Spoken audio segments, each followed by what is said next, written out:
बिस्मिल्लाहिर्रहमानिर्रहीम। अस्सलाम वालेकुम वरहमतुल्लाहि वबरकातुहू। आज हम बात करेंगे तारीख़ इस्लाम की एक ऐसी शख्सियत के बारे में जिसका नाम सुनते ही दिल कांप उठता है और ज़हन में करबला का दिल दहला देने वाला मंजर आ जाता है। जी हाँ, हम बात कर रहे हैं यजीद बिन मुआविया की।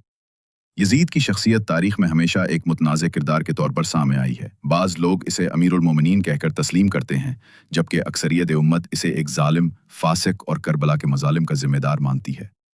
चलिए हक़ाइक़ की रोशनी में इसका असल चेहरा देखते हैं। सन 61 हिजरी 10 मुहर्रम, करबला का मैदान। यजीद के हुक्म या कम अज़ कम इसकी खामोश इजाज़त से हज़रत इमाम हुसैन रज़ियल्लाहु अन्हु नवासे रसूल को भूख, प्यास और मज़ालिम के ज़रिए शहीद कर दिया गया। क्या कोई भी मुसलमान इस जुल्म को कबूल कर सकता है?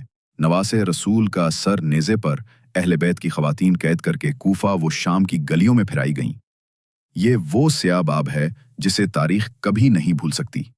तारीख़ी रिवायात के मुताबिक यजीद शराब पीता था, बंदर और कुत्तों से खेलने का शौकीन था, नमाजों में कोताही करता था, फ़िस्क व फुजूर की महफ़िलों का शौकीन था।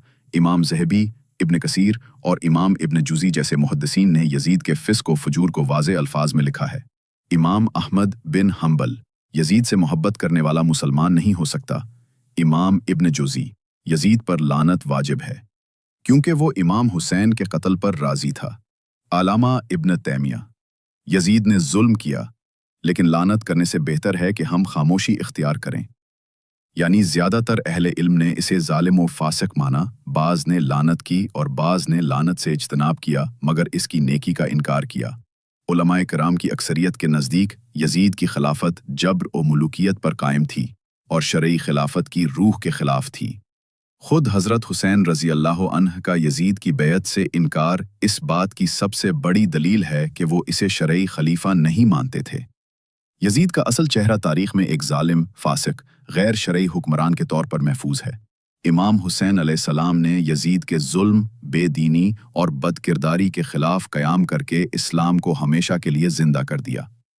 आइए हम सब यजीद जैसे किरदारों से नफ़रत करें और इमाम हुसैन रज़ियल्लाहु अन्हु के पैगाम, कुर्बानी और सच्चाई से मोहब्बत करें।